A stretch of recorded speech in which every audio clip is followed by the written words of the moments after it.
Les admis à la fonction publique entament leur formation de base.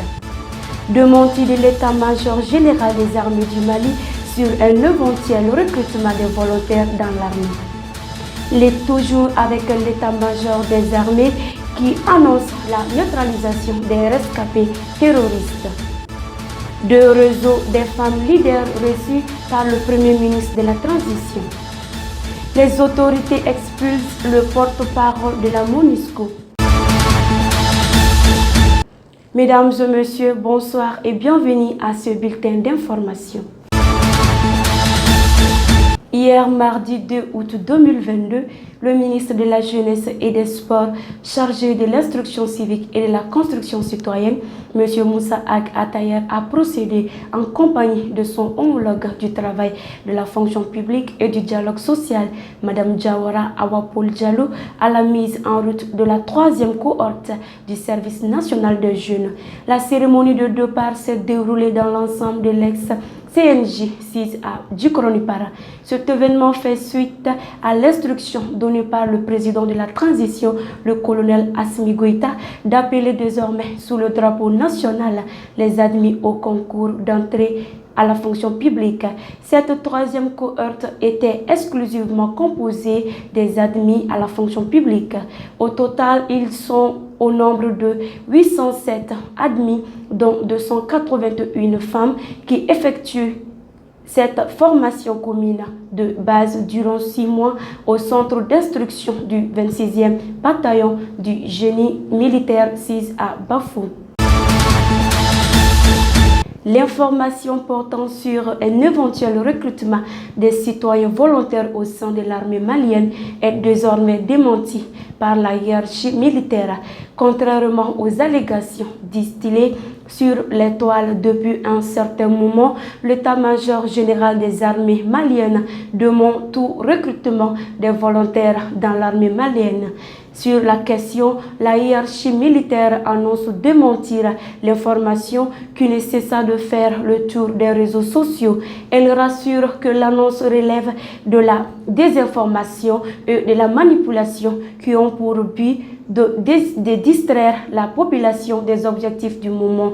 Saisissant la même occasion, l'état-major général a appelé les utilisateurs des réseaux sociaux à la retenue et à la bonne foi. Toujours avec l'état-major général des armées qui porte à la connaissance du public que la précision et l'exploitation des renseignements ont permis de consolider les acquis de la riposte des femmes contre les groupes armés terroristes à l'issue de l'attaque de Sokolo du 26 juillet dernier.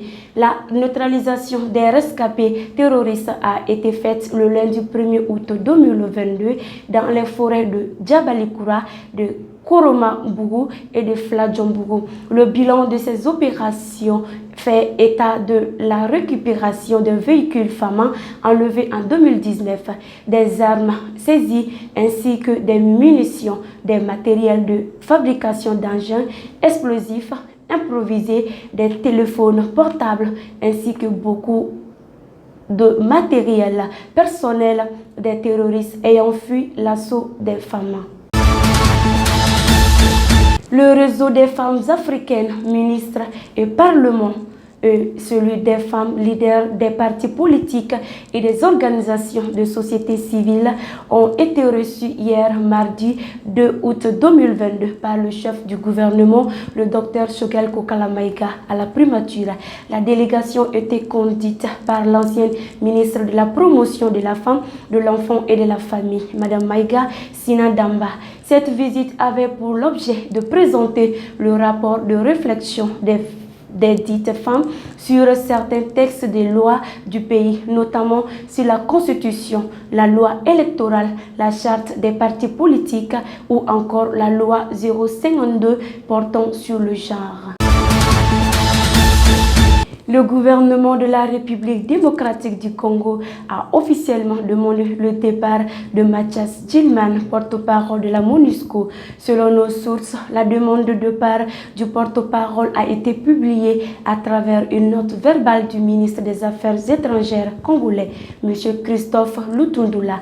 Cette note, qui date du 28 juillet dernier, a fait l'objet d'annonces ce mercredi 3 août 2022 par des sources officielles.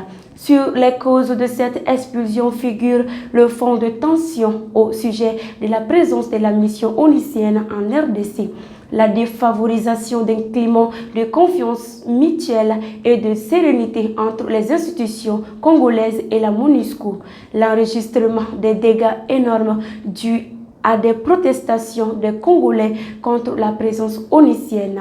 Des manifestations au cours desquelles 36 morts et près de 170 blessés ont été déplorés à l'est de la République démocratique du Congo. Mesdames et messieurs, c'est ce qui met fin à ce flash d'information. Merci de nous avoir suivis et bonne soirée à tous et à toutes.